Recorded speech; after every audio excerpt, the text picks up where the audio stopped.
Well, I'm now 25. Time has disappeared.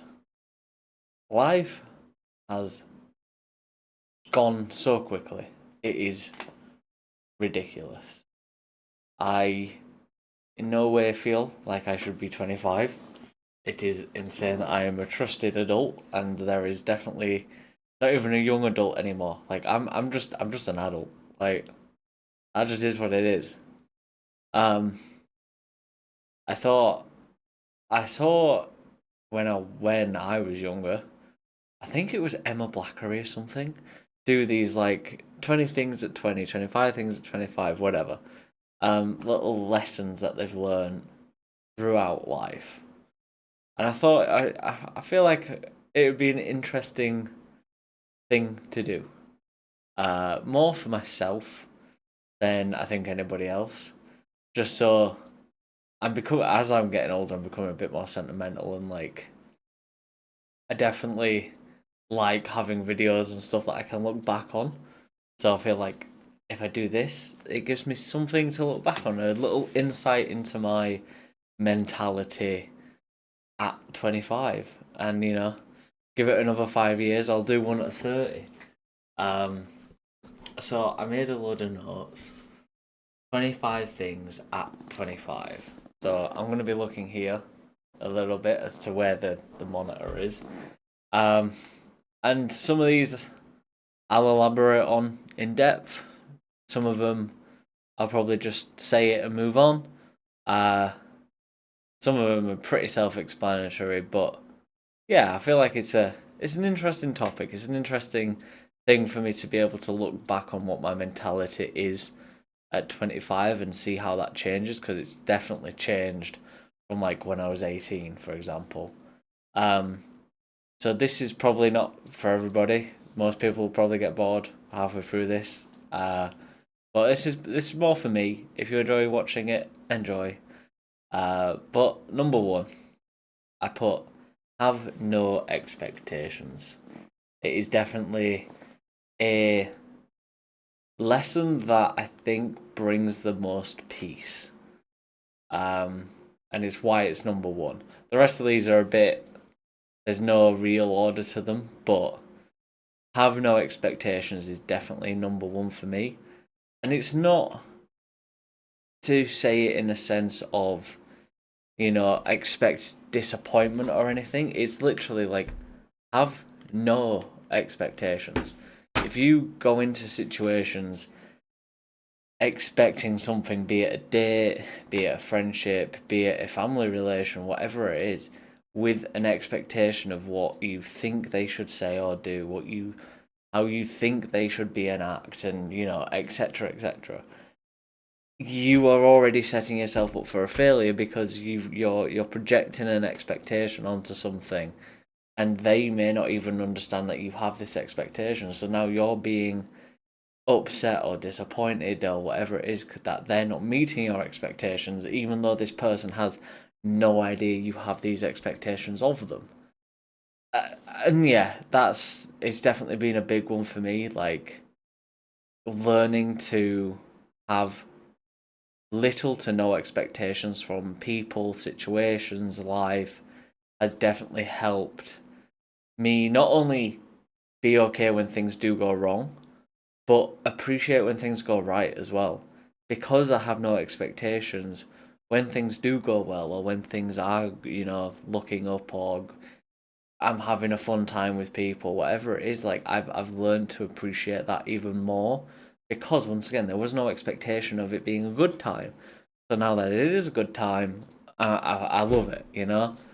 Um, so that's number one. Have no expectations. Number two, learn that mistakes are okay. This is one that I think I was told repeatedly growing up, and I never really paid it much attention when people said it. I was like, yeah, mistakes are fine, but I want it to be perfect. I want it to be perfect on whatever it is that I'm working on or doing. The life isn't perfect.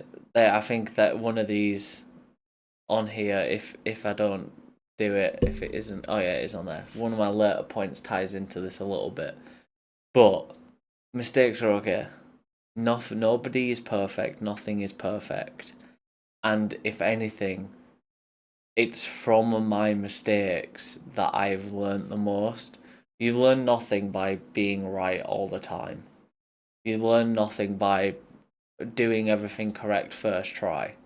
You learn by failing, doing it wrong, trying again. And not only do you learn more by doing that, but you actually gain more skills in patience, you gain more skills in troubleshooting, you gain more skills in communication, whatever it is that you're failing at, by failing at it and making the mistakes and continuing to push through and work, you are learning so many more things than just getting things right first try.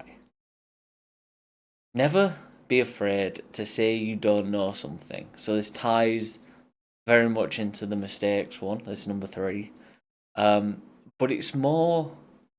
I wrote this with more of the mental context of, like, in a work scenario or even like a friend scenario when people are talking about things or referring to something and you're just not quite sure what they're on about, or you've lost track, or you think you know what they're on about but you're not 100% sure. Don't be afraid to say, because honestly, especially in a professional manner, you save so much time admitting you don't know something and somebody explaining it to you for an extra few minutes than you do doing it wrong because you misunderstood or you didn't quite fully understand and having to redo it correct. But also just in life with everybody, I've got friends and that all are really into cars and talk about cars and stuff like that, and I'm just like, I have no idea what you're on about. And like they'll explain and they'll talk to me, and whatever it is, like actually admitting you don't know isn't a bad thing. It actually opens up the door for you to learn. It opens up the door for people to educate you a little bit, and you'll often find by doing that, actually the people explaining it kind of, if it's something they're passionate about or whatever it is, you'll find that they quite enjoy talking about it and teaching you about it anyway. So it's never be afraid to say you don't know something. Some people will definitely be like, what the fuck, you don't know this? Fuck them people. Fuck them people. You don't need them in your life. Fuck them. The people that really care and the good people will be like, all right, okay, well, here's the information. And you will learn a lot more by admitting you know less than you ever will by pretending you know more. 100%. Um, Number 4, pretty standard, but honestly, not as standard as I thought it would be as I've grown older, is treat others how you want to be treated. It's a damn basic rule, but Jesus Christ, do people not follow it? Not more needs to be said with that, really. Just treat others how you want to be treated. Number 5 ties into this a little bit, is remember others have their own struggles. And it's not to say, you know, your struggles are any less, but it's to say I fell into the trap at a young age of thinking just because somebody had more money or somebody had a happier looking family or whatever the difference was, I would always assume that that they were fine, life was great. It doesn't matter how good life looks on the outside. Everybody has their own struggles. Everybody deals with their own problems, their own insecurities, their own anxieties. Everybody, no matter how well they're off they are, no matter how great they may look on the outside to everybody else, everybody has their own struggles, and you've also got to, that ties into kind of forgiving yourself a little bit when you are going through hard times, is like you're not alone in it. Everybody goes through hardship. Everybody struggles at times, and it's okay. And it also helps you kind of, when somebody is being a bit shitty to you, or if somebody is being rude or whatever it is, like, it'll help you, having that in your mind will also help you understand that they're not necessarily being rude to you, but they may be going through a struggle of their own in that moment. Stress, upset, home problems, whatever it is. So, just be mindful. Everybody has their own struggles, and it will always affect how people are interacting with one another. As I'm sure I know it affects me, and it would affect most people. You've had a bad day, whatever, you start being a little bit rude towards people because you're just not in the mood, but to them other people it'll come across like you're just being rude for no reason. Everybody's got their own struggles. Your past does not define your future. Number 6, your past does not define your future. Yeah, I mean, I made so many mistakes and treat so many people incorrectly for a couple of years in the past when I was like 17 through 19. I definitely didn't I was not the best version of myself. And I guess this point is to say no matter how shitty you have been or can be, it doesn't mean you need to it doesn't mean that is you forever. I had a very similar discussion with my sister the other day about saying you're a good or a bad person. I don't believe anybody is good or bad. I believe everybody is just a person who makes a series of decisions that are positive or negative towards theirs or others' lives.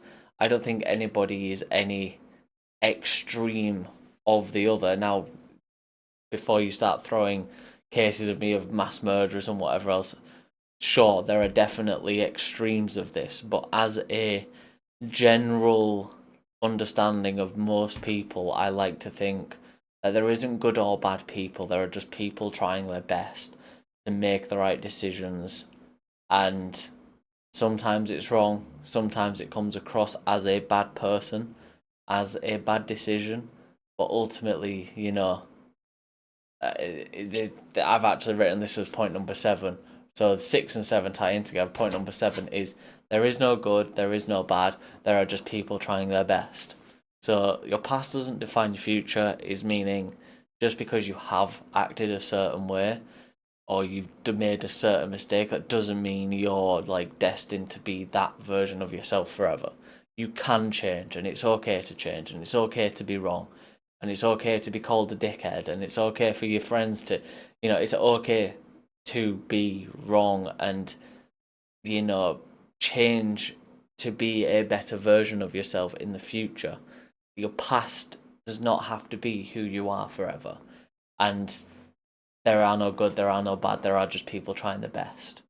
I try to keep that mentality when dealing with, problematic people, dealing with people who are seemingly rude or necessarily rude towards you or whatever, Whatever the situation may be, whatever the decisions that have happened may affect you in whatever way, I, I, I like to try to have in mind that there is no good and there is no bad people, that we're all just people who are trying their best, and sometimes we have good days, sometimes we have bad days, and it's okay to be in between that throughout life, sort of. As long as you're genuinely trying your best. And there are people that don't. Definitely, there are people that don't, and there are shitty people out there. But the mass majority of people are just trying their best, and sometimes it's just, it's just not the right decision for everybody involved. Uh, Number 8, life isn't fair, but that's okay. This is this has kind of come from I've always known this, but it got cemented because I was reading a book recently. I've always said life isn't fair. Well, carry on. Um, but there's a bit more behind that mentality of it ties into the expectations of people want life to be fair. It isn't. By having that expectation of you wanting life to be fair, you are you're setting yourself up for disappointments. Somebody somebody who treated you horribly could win the lottery, and you think, well, that's not fair. I'm a better person than they are. I should win the lottery. Life's not fair. That is there is no more explanation to it than that. You could be having an amazing time, fall over, break your leg, and it ruin a holiday that's coming up, and there's nothing you can do about it. Life's not fair. That's just the way it is.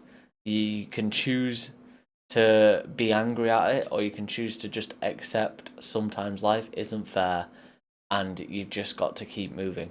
You just got to keep going. Accept the fact of the matter is you can't control it. Life isn't fair. Ah, well, let's carry on. Number 9, listen to others when necessary. This was a huge problem for me, I think, for a while. Of it wasn't that I thought I knew better. It was always that I feel like I thought that like people didn't quite get the problems that I had or wouldn't understand.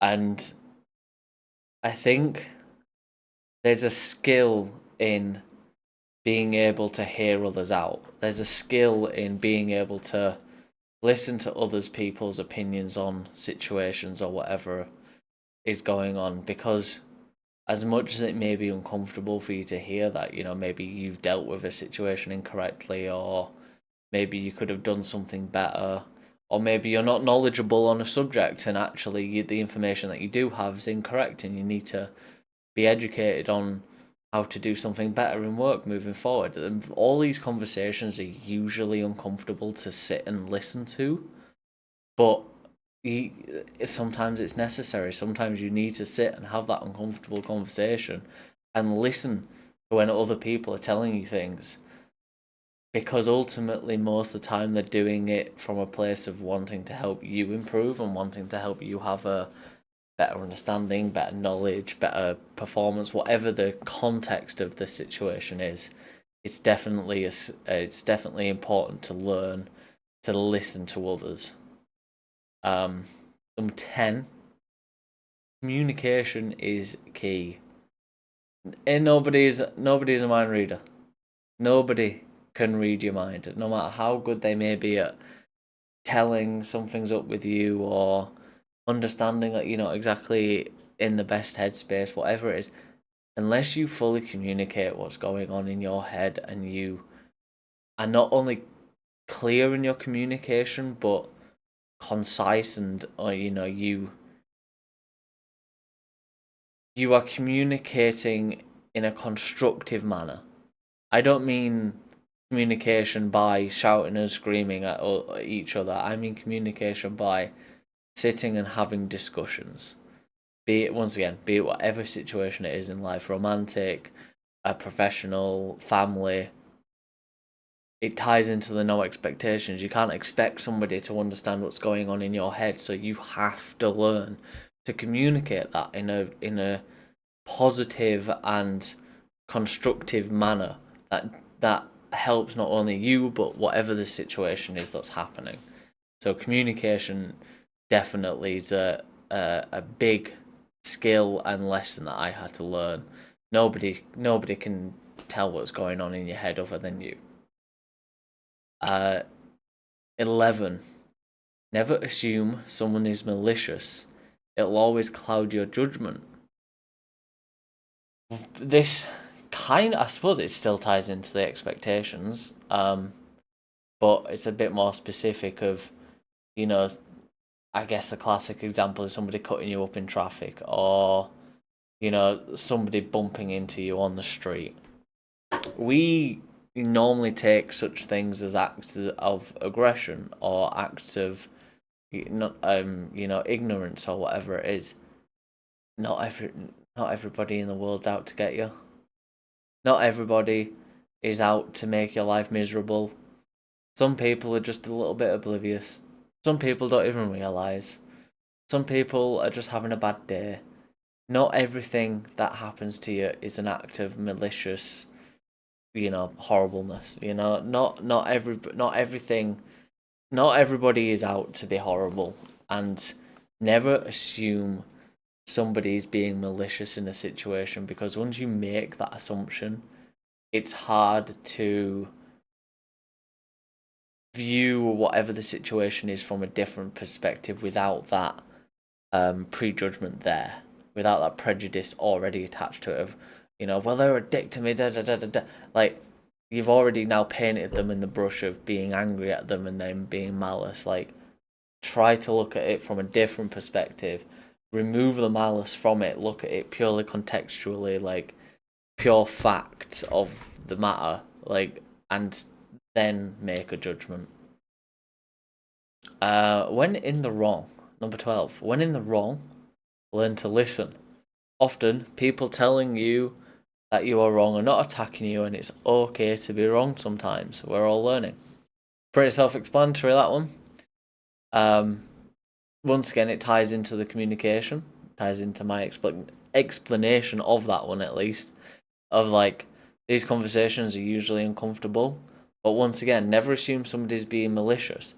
So when in the wrong, learn to listen to people. They're not necessarily telling you you're wrong out of a place of, trying to belittle you or whatever you may be perceiving it as. A lot of the time, people are just like wanting to help each other and help each other learn and be better and whatever it is. So yeah, never, when in the wrong, learn to listen to these conversations. And as I say, it ties into the listen to the others, but it's a bit more specific of when wrong, especially so listen to others. Um, 13. It's okay to change your opinion. I was very much stubborn. I was a stubborn boy once upon a time. I still can be. Definitely still can be. But I don't know. There used to be a sense of, like, I can't change my mind about things. Like, once I have an opinion, like, that's my opinion. And I don't want you to change my mind about it, whatever it be, political, once again, family, people, whatever the situation is. It's not healthy to go through life having a single opinion and never once even challenging or changing it, because nobody's right all of the time. Nobody knows all the information. Nobody has all the facts to hand, and sometimes when you do learn more information about a situation, or when you do learn more information about, an opinion that you may have, it's okay to turn around and change that opinion. You don't have to stay in your original thought process for the rest of your life. You're allowed to change your opinions on things. And it seems obvious saying it, but I definitely struggled to admit, and it ties into admitting when you were wrong and whatever else, but like, changing your opinion is okay. You're allowed to change your opinion on things.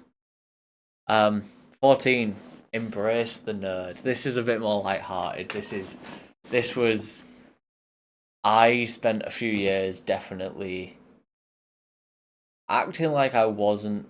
I'm not a full nerd. Like, I'm definitely not like fully knowledgeable about laws of loads of different things. I can't quote movies or whatever else. But give me my special interest of Doctor Who, and brother, I'm a nerd. Like, there is no beating around the bush. For a period of time, I definitely tried to like hide it, and I don't really know why. Like, I was never really a cool. I was never a cool kid. I always floated between these different groups, and across the groups, I guess I used to feel like ashamed of some of the nerdiness that I had. So I would then pretend like I wasn't really that nerdy. I was just like a normal person. And it's like I actually quite like being the nerd. I quite like the whole theories around Doctor Who and all of this stuff, and like, I definitely am learning to embrace the nerd a bit. It's so much more fun than it is to pretend to be just not into anything. Embrace your nerd. Embrace your inner nerd. 15. Times move fast. Take in the moment. this one is kind of why this whole video exists. As time has flown by, and I mean fucking flown by, I am definitely learning to sit in a moment and just consciously acknowledge that I'm taking in that moment. Though I struggle with my memory when it comes to before a certain age. I don't have many vivid memories of my childhood or anything like that. And in one aspect, that was really sad. But in the other, it's kind of taught me to be a bit more conscious in those special moments that I do now have, and learn to sit down and just take it in and appreciate, a good sunset. Sit and appreciate being surrounded by your friends for a minute. Sit, whatever it is, just learn to sit and take in the moment and just embrace what's happening there and then instead of trying to retrospectively remember things. And on the same note, 16, take pictures and videos. Live in the moment, but take time to document the important memories. And I'm starting to try to do this a little bit more because once again, it ties into my memory. I don't have a very strong memory when it comes to before a certain period of life, and now it's because of that. It's almost like the memories that I do have are even more precious. Like I don't want to forget them, and for a period of life, I was like, oh, I don't want to be one of these people who's taking pictures of everything. I don't want to be one of these people who lives through their phone. I'm definitely not, and I'm not. Oh, pardon me, sorry. I'm definitely not saying to sit with your phone in your hand all the time taking pictures and videos. Like, I see it at concerts of everybody recording the performance. Motherfucker, your phone ain't getting a better view than the professional cameras. Like, put your phone down and just embrace it.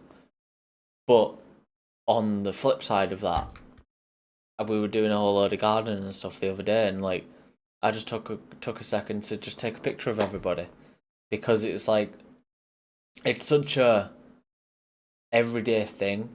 But for me, that's quite a nice memory for me, and I don't want to forget it. So I was like, I'm just going to take a quick second here and just take a picture of this, and I've got that snippet now, and I can at least look back on that and go, oh yeah, that's when we were doing the gardening. Like, moments like that is what I'm on about. I just like when you're taking that minute to take in the moment and you're realizing, oh no, this is quite a nice moment that I want to take in. Just take a quick picture. There's no harm in it. Just take a little quick picture. 17, completely different tone. First impressions are not accurate. There were I've definitely learned this um because I've almost fallen victim to this, I guess you could say. Like, I've met people who have told me they thought I was one thing, and after hanging out with me a couple more times, they were surprised I was something else. And I've definitely made that judgment as well on others. Is, based off of the first impression, you get an idea of what somebody is or what they're like, and then, you know, a couple more meetings down the line, you realize, oh, my first impression was a bit wrong actually. Your first impression's never accurate. Unless you're spending like 12 hours in a row on your first impression with somebody, most of the time your first impression's not accurate of somebody. It's a tiny snippet into the vast complexities of whatever that person is. So yeah, your first impression's not accurate. 18, make your own mistakes, don't live by others' instruction.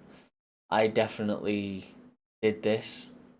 And there is something to be said about people who live their life and do things based off of what people tell them.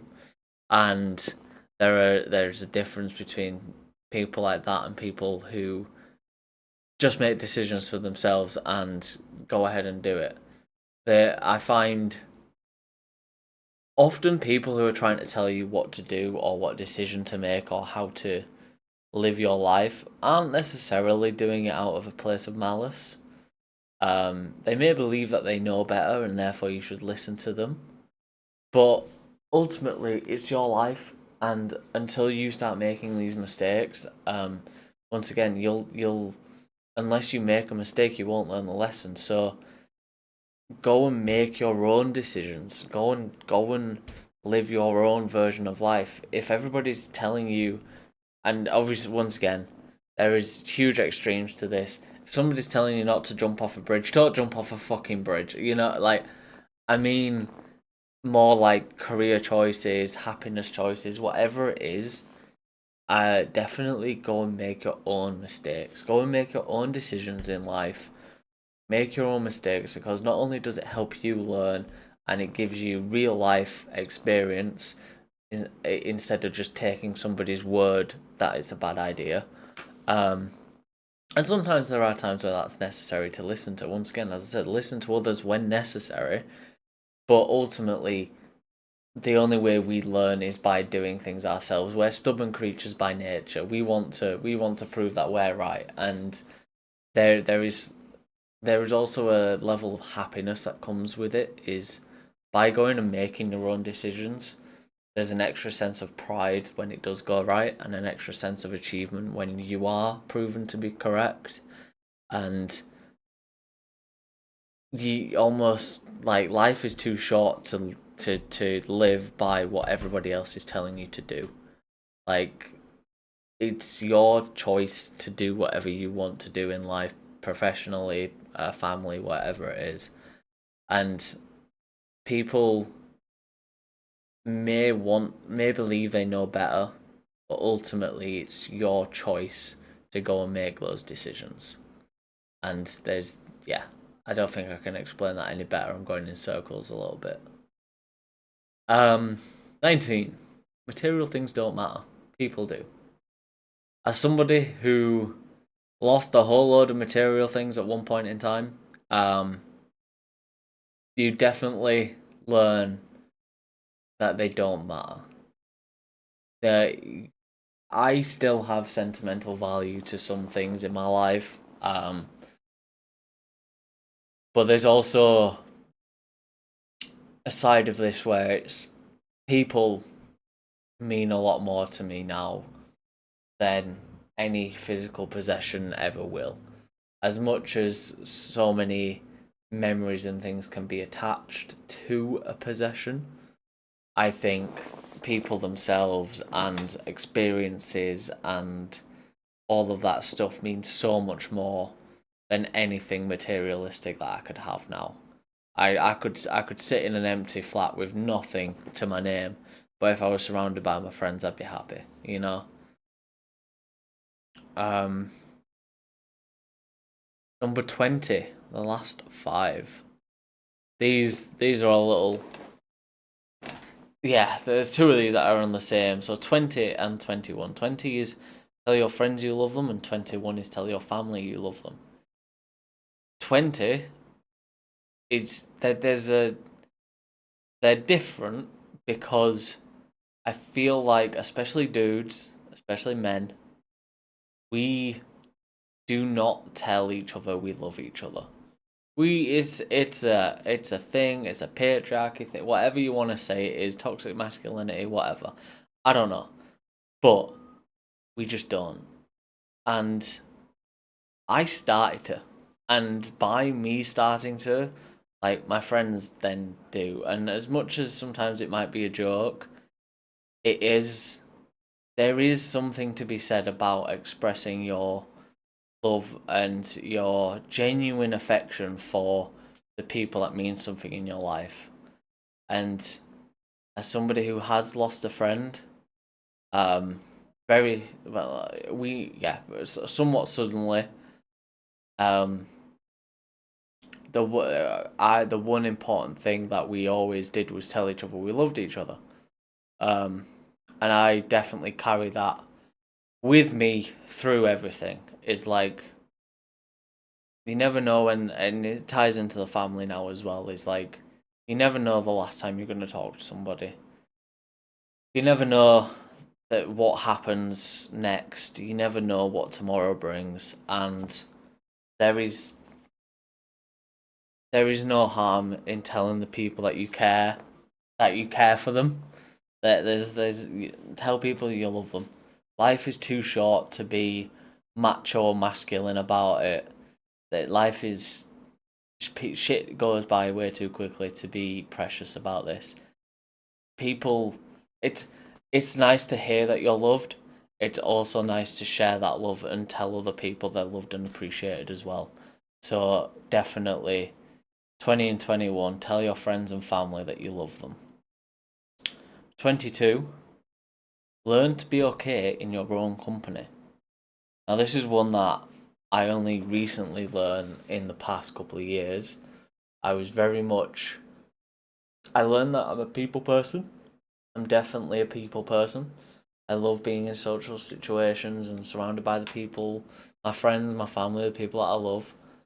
But you also have to learn how to be okay being alone. I was almost dependent on social interaction and other people for my happiness. And when that was taken away, or well, not necessarily taken away, that's not quite the right words, but when that went, when I had significantly less social interaction with people and nobody around me, no partner to be with or anything like that, like, it definitely knocked my happiness because I was almost dependent on other people for my happiness. And there is definitely a strength to learning to be okay, just being alone, chilling out in your own company, and being okay in that state. Like, it's okay to know that it's not the thing that you want forever. You don't want to be alone forever, but you should definitely learn how to be alone. You should definitely learn how to be independent and how good it is to not be dependent on others for your own happiness, knowing that you can find it within yourself and within your own company. Because then it also puts less pressure on the relationships that you do have as well, because you're not then dependent on the friend or the partner to provide you that happiness. They're giving you something extra. They're not giving you like the baseline of existence. You should be able to provide that to yourself first. Yeah, I think that's the best way I can describe that. 23. Don't rush for independence, but be prepared for it. This one I came up with at like the last minute. I was. I didn't know if I should put this or not because I'm definitely proud of my independence, but there is also admittedly a side of me that's almost jealous of those who didn't have to be as independent as early. I didn't do uni, I didn't do all of this stuff. I went and worked almost immediately out of school, and it's done wonders for my career. It's been great for me personally, moving on in life and whatever else. And it's not a bad thing that I was so independent so quickly. But I would say don't rush for the independence, because there is a side of me that almost is upset that I didn't fully appreciate how little stress I had in life, how little responsibilities I had in life at one point, and like there is a slight blessing to that in a way of just not having any worries. And I'm not saying like I'm stressed to high heaven now, but there's a different level of peace, I think, before I was fully independent, of just not having to think about things that you now have to think about. And I say always be prepared for it in the sense of always know how to be independent. Well, once again, get all the information, learn all the knowledge you can, be ready financially, be ready just mentally, learning to be okay in your own company, and all of this stuff is being prepared for independence. I just don't think people should rush for it. It's You're going to spend a lot of your life being independent. Um, don't don't rush to get there. 24. Money comes and goes. Save and spend wisely while enjoying luxuries when you can. Now, this is a balance I'm still trying to find, but there is definitely a way to live where you can have the luxuries, you can have the nice things, the nice meals, and all of these stuff, a nice new phone, while also being sensible and saving. And you have to be prepared for the influxes in money in life. Sometimes people get huge influxes and you get a huge amount of money, but you then have to remember it goes. So always just be mentally conscious of that fact that money comes and goes, and fairly fucking quickly as well. Give yourself the luxuries when you can.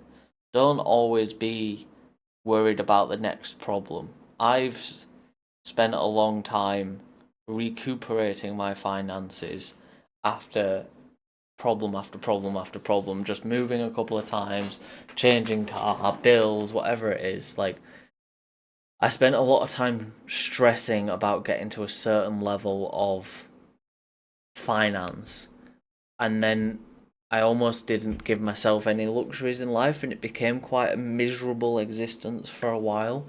Hence why I'm saying, enjoy the luxuries when you can. Now, when you can't, know that. Definitely be financially literate enough to go, I can't afford to get a takeaway this week. I'm not going to do it. I'm not saying spend money because YOLO. I'm saying learn when you can spend that money. Learn when you do have that extra little bit of cash and give yourself a treat, because it will quickly disappear, and it comes and it fucking goes so quickly. You can never predict it, and you know, enjoy it well you can is the big thing. Is when you can enjoy the luxuries. Not all the time. Don't always be treating yourself. If you can't afford it, you can't afford it. But when you can, learn to enjoy it. Learn to take in. Learn to. It's almost like a reward for yourself. You've worked hard to an extent. Assuming you're working hard to make this money, you've got to have worked to an extent. You've got to give yourself some sort of reward for that to keep yourself motivated to keeping going, I guess. And then 25, the very last one, is don't judge your success based off of others' lives. And I think this is more for me moving forward than it is for me in the past. I am falling into the trap of seeing other people at my age getting houses, getting families, getting kids, getting all these things, and feeling inferior compared to it, and feeling like I'm not doing something correct. That is not the case. If I look at my life very matter of fact and write it down on a piece of paper, just the facts of my life, of what's happened and where I am and the job I do, I can't sit here and say I'm not successful just because I've not buying a house. I was very lucky in my job and career, and very lucky in all these things. So, and there's a balance, definitely there is a sense of your own personal success, of what you imagine success to be, but it doesn't mean it needs to happen at the same time as everybody else. I'm in 25, 20s to 30s, I feel like it's such a weird phase in life of everybody's at vastly different stages. Everybody's going through vastly different things, and it's unfair to compare yourself to each other because whilst somebody over there is only third kid, somebody over here is only just getting their first job. We're not comparable. Like, your life is only comparable to yourself.